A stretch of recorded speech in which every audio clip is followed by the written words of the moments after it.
మొక్కలు అనేవి ప్రకృతి ప్రసాదించిన వరం. కొన్ని రకాల మొక్కల్లో సహజమైన వైద్య గుణాలను కలిగి ఉంటాయి.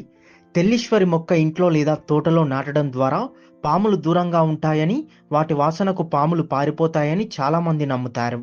ఈ మొక్కల్లో ఉండే ప్రత్యేక రసాయనాల వాసన పాములను రాకుండా నిరోధించడంలో సహాయపడుతుందని అంటుంటారు. ఈ మొక్క ఆకుల వాసన మరియు దీనిలో చేదైన ఆల్కలాయిడ్స్ పాములను దూరంగా ఉంచుతాయని చెబుతారు. చాలామంది పాములు తమ ఇంటి దరిదాపుల్లోకి చేరకుండా ఉండేందుకు ఇంటి పరిసరాల్లో ఈ తెల్లీశ్వరి మొక్కలను నాటుతుంటారు. అసలు ఈ తెల్లీశ్వరి మొక్కలకు పాములు పారిపోతాయా? ఇందులో ఎంత మేరకు నిజముందో వృక్ష శాస్త్రజ్ఞుడు డాక్టర్ సతీష్ వివరించారు. ఈ తెల్లీశ్వరి మొక్కలకు ఇంటి ఆవరణలో ఏర్పాటు చేసుకుంటే పాములు రావని చాలామంది నమ్ముతారు. అయితే ఈ తెల్లీశ్వరి మొక్క వేర్లు పాము కాటుకు ఉపయోగిస్తారని నివేదికలు ఉన్నప్పటికీ దానిపై విస్తృతమైన పరిశోధనలు ఇంకా జరగాల్సిన అవసరం ఉందన్నారు.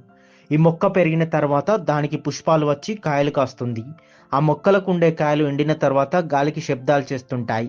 ఆ శబ్దానికి పాములు రాకుండా ఉంటాయి. అంతేకాని ఈ మొక్కల్లో ఎలాంటి మహిమ లేదన్నారు. సాంప్రదాయక పద్ధతుల్లో వాడేటువంటి తెల్లీశ్వరి ఏదైతే అనుకుంటున్నామో ఆ తెల్లీశ్వరి మొక్క పెట్టుకుంటే పాములు రావు అనేటువంటి ఒక నానుడి ఉంది. వాస్తవానికి దీని వేర్లు కొద్ది మొత్తంలో పాము కాటుకు ఉపయోగిస్తున్నాయని రిపోర్ట్లు ఉన్నప్పటికీ కూడా దాని మీద విస్తృతమైనటువంటి పరిశోధనలు ఇంకా జరగాల్సినటువంటి అవసరం ఉంది.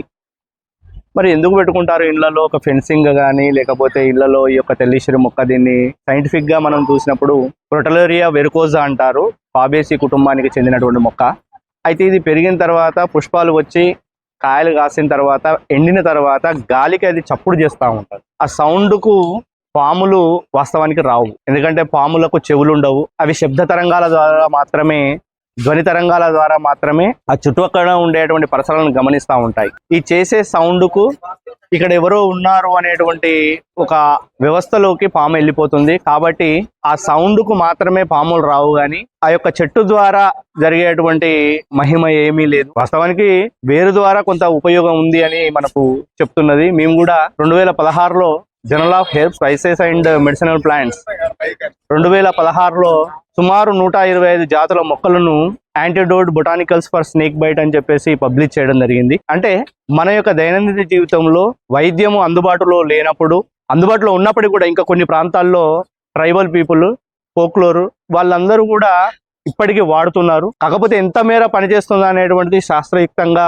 మనము నిర్ధారించాల్సినటువంటి అవసరం మాత్రం ఖచ్చితంగా ఉంది. ఇప్పుడు మనం ఈ యొక్క వెరికోజా, క్రొటలేరియా వెరికోజా, అదే తెల్లీశ్వరి, లేకపోతే దీనికి బదులు ఇంకొకటి కూడా మనకు క్రొటలేరియా లాబర్నిఫోలియా కూడా గిలిగిచ్చా అంటారు. ఈ రెండు మొక్కల యొక్క కాయలు ఎండిన తర్వాత వచ్చేటువంటి సౌండ్ ద్వారా మాత్రమే పాములు రావడం అనేది జరగదు. అంతేగాని వీటి ద్వారా అంత పెద్దగా అది లేదు.